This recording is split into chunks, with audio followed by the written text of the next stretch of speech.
Harvey Proctor's here, and we're going to talk to him about a great many things, including, of course, the terrible story of his own sort of life, which was completely and utterly upended by false accusations that were made about him. And have a look at this before we talk. Harvey Proctor says being the suspect at the centre of a controversial police operation destroyed his life. The former Tory MP has just been exonerated after a year under investigation. In that time, he faced accusations of paedophilia and child murder and had his home raided. Today, in an emotional news conference, he spoke of the strain he's been under. It has been a harrowing time for me, for my family, and for my friends. The trauma I have experienced, I would not wish on anyone, not even on Nick. Nick was the witness who triggered the investigation. Now in his 40s, he claimed he was abused as a child in politicians' apartments and had even seen murders take place. He alleged Mr. Proctor was involved, along with former Prime Minister Edward Heath and ex-Home Secretary Leon Britton. Police found no evidence to support the claims. These are the worst things that can be said of a human being. I think they regarded me to be disposable. Mr. Proctor has called on the Met Police Commissioner to resign and says Home Secretary Theresa May should consider her position for not intervening. The Met has already said it won't apologise and will continue to investigate serious allegations of abuse. I said what was happening to me could happen to anyone. It could happen to you. As Mr. Proctor rebuilds his life, one abuse charity has tonight said it hopes the collapse of Operation Midland won't deter any abuse victims from coming forward. Julian Drucker, 5 News. I mean, that's obviously a report on the news from a few years ago. Quite upsetting to watch that, I think, for most people, because to be wrongly accused of anything is a dreadful state of affairs to be in. But to be wrongly accused of that, I think, has to be possibly one of the worst things that could ever happen. Harvey, a very good morning to you. Thanks for joining us. Good morning to you.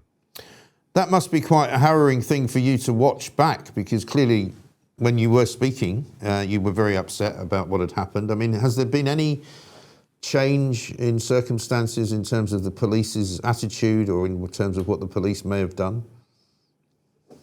Well, of course, subsequent to that, and we are talking over 10 years, the police did apologise, and I did sue the Metropolitan Police and form a settlement with them. But of course, it goes on.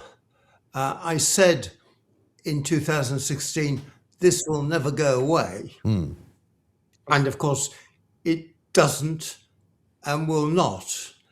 And I continue to speak out on these matters because I believe the falsely accused should be better represented. I think the police do not regard false accusations as that common. They're very common. And so I try to speak out on behalf of the falsely accused where I can. Yes.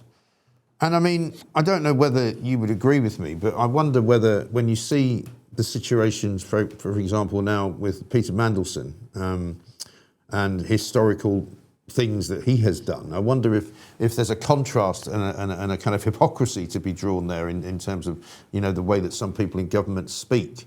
You know, they speak of you know, like what happened to you was despicable, ghastly, horrible and awful. And as you say, it kind of follows you around for the rest of time. Peter Mandelson, on the other hand, is a ghastly individual, a horrible man, somebody who has been guilty of things in the past, which everybody knew about, but he gets talked about as if somehow nobody knew. Well, I think there is a group at the top of the Labour Party who have double standards on all these matters. Have you noticed how quiet Tom Watson Yes. become? Yeah. Well, Tom Watson was presented to the House of Lords when Tom Watson became a peer by none other than Peter Mandelson. Yeah. And Tom Watson was the cheerleader in chief for Carl Beech, Yes. who made allegations against me and others.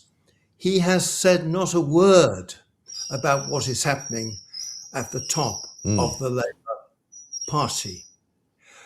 Remember, Keir Starmer, before Operation Midland, was director of public prosecutions. Yeah. He was the one who went to the police, who urged them, because of low rape convictions, that henceforth the Met and other police forces should believe the victim.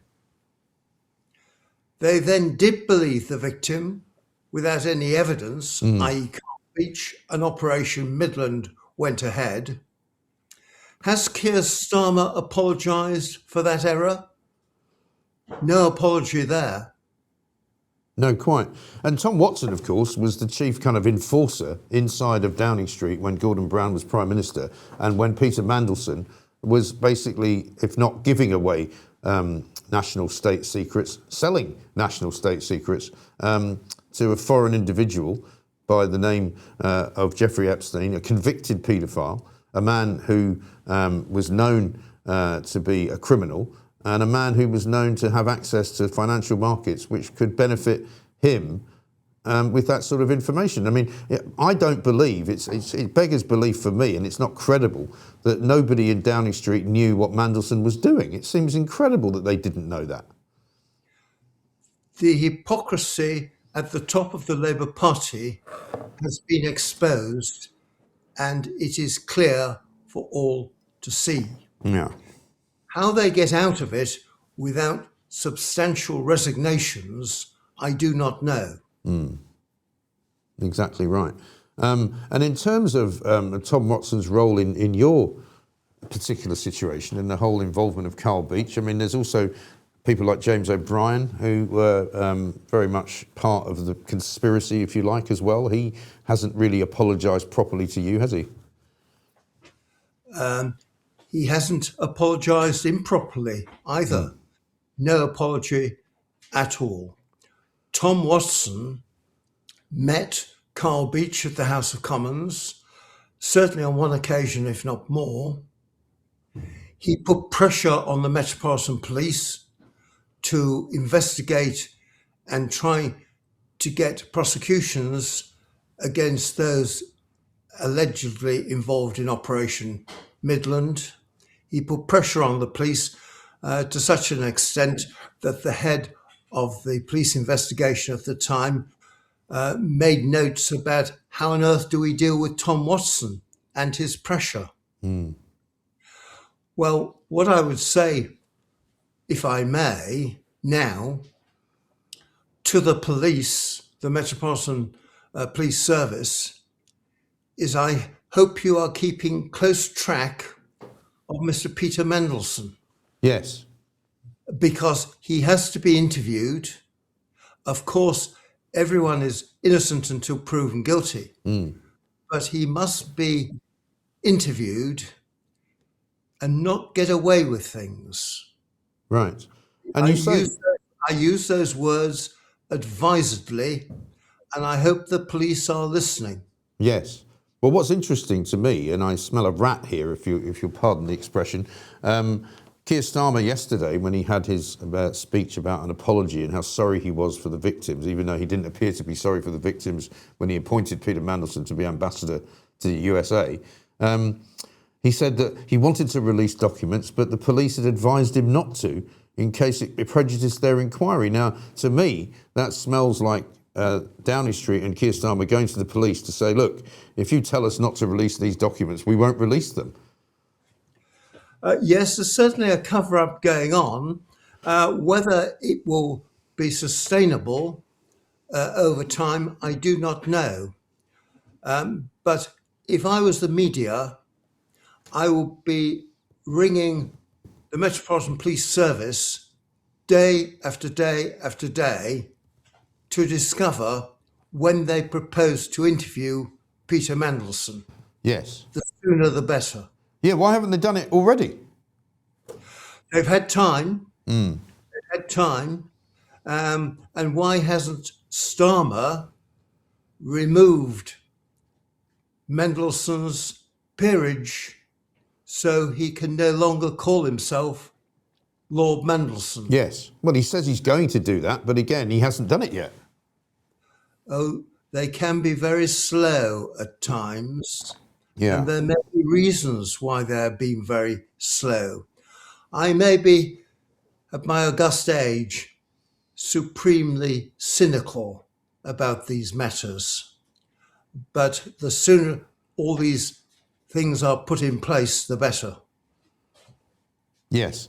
And you say innocent until proven guilty, as everybody obviously should be, but that wasn't your experience, was it? Oh, no.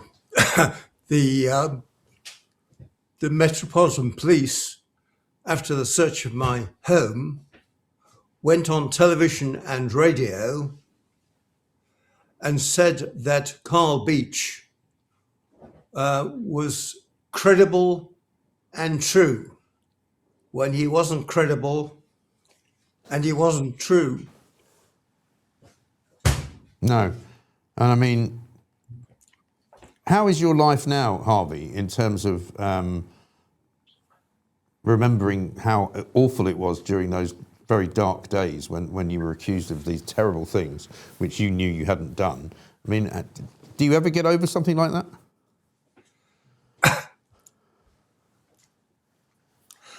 I'm not sure because I haven't yet.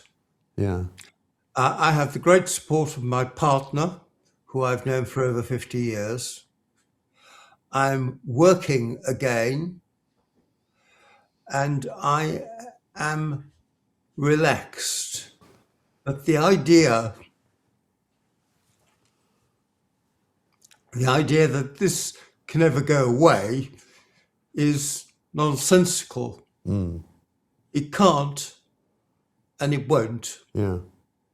But I do my best to speak out for others, particularly the false accused. Yeah. And when, as I'm kindly invited to comment on political or topical matters, I try to make myself available. Yes. No, we're very grateful that you have done that this morning. Let me ask you one sort of final question about the state of the nation, because we talk a lot on this show about a lost Britain, a country that we all grew up in, which seems to be not really there anymore, for a whole variety of reasons, not just simply because of the changing demographics and all of that. But what do you make of the way Britain is right now? It's not what it was 50 years ago. Britain has changed considerably. Whether we can ever get back those qualities and benefits that we had all those years ago and be the Britain that I remember as a teenager, I'm not sure. But while I'm alive and others I know are alive, they will try. And do you miss that Britain? I beg your pardon? Do you miss that Britain that there used to be? I think I do.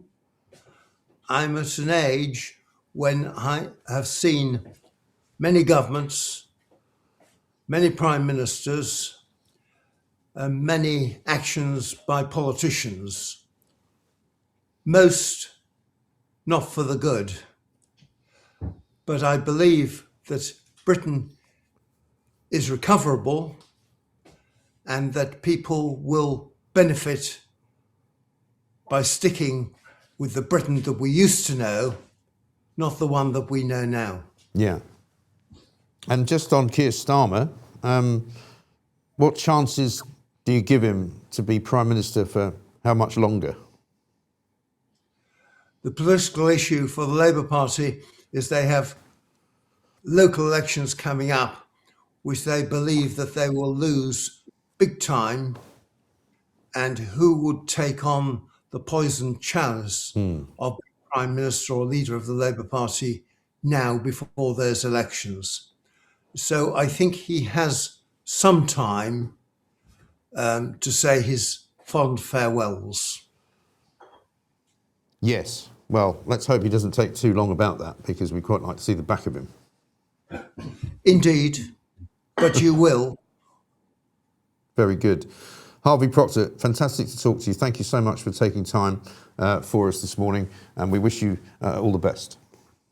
Thank you, and good morning to all your viewers and listeners. Thank you. Thank you very much indeed. Harvey Proctor.